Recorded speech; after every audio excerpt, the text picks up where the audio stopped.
Welcome to the AWS Report. I'm Jeff Barr. Today I'm speaking with Jeff Lawson, co-founder and CEO of Twilio. Welcome. Thanks, Jeff. So what does Twilio do? So Twilio has taken all of the infrastructure typically associated with telecommunications, global carrier connectivity, hardware, software, integration layers, and we virtualize that all up into the cloud. And we make it so people can build next generation communications solutions that are all cloud-powered, dynamic, integrated with everything else you do, and really driven by the imagination of software people.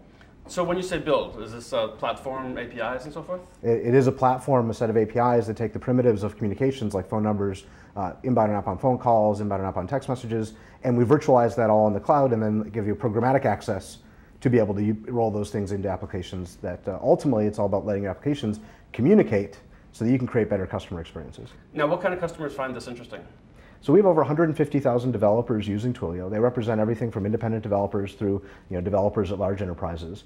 And it's interesting. We see multiple things going on. One of them is people start developing because they say, what if? The sky's the limit. What could I build?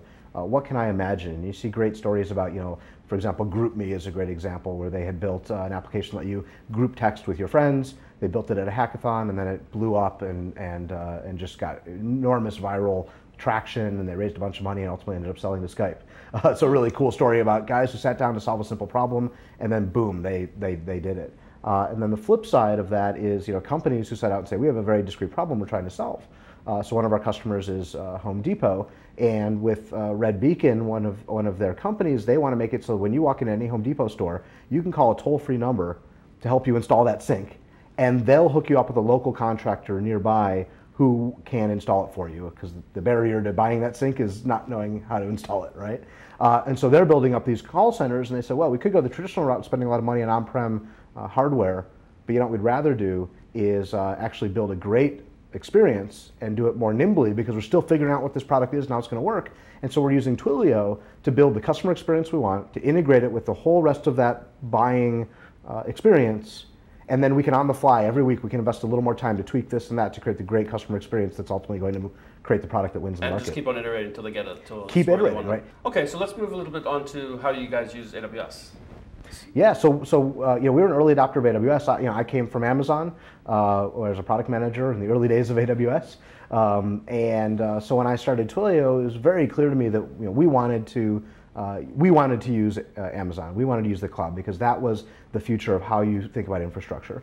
So we're hosted entirely on Amazon. We have a presence on 6 regions, 6 data centers around the world, which is very important to us because we're live in 40 countries worldwide, and so we need that local presence in order to provide a high quality of service to our customers. And we run all of our infrastructure, everything from the APIs to the web applications to the underlying databases to the whole signaling and media stack for communications. That is all running on top of Amazon, and we internally have built a service-oriented architecture on top of Amazon that lets each team build services that they can deploy, and we do, on average, I think 7 deployments a day of new versions of Twilio code. So being an admin at Twilio, I'm really a systems developer, and I don't spend my time shelling into machines. I spend more time building scripts and building workflows and automation on them. Exactly, right? It's building that system, that box config system, but it's also about, we have a goal at Twilio, and it is no human being logs into prod.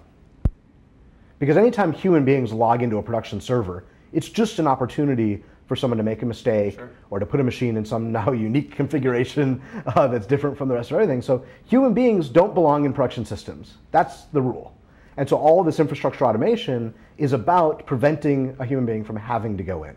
Well, I've really enjoyed speaking with you, and wish you lots of luck with this in the future. Thank you very much, Jeff. Appreciate it. Thanks for coming by. Great chatting. This has been the AWS Report, and I'm Jeff Barr.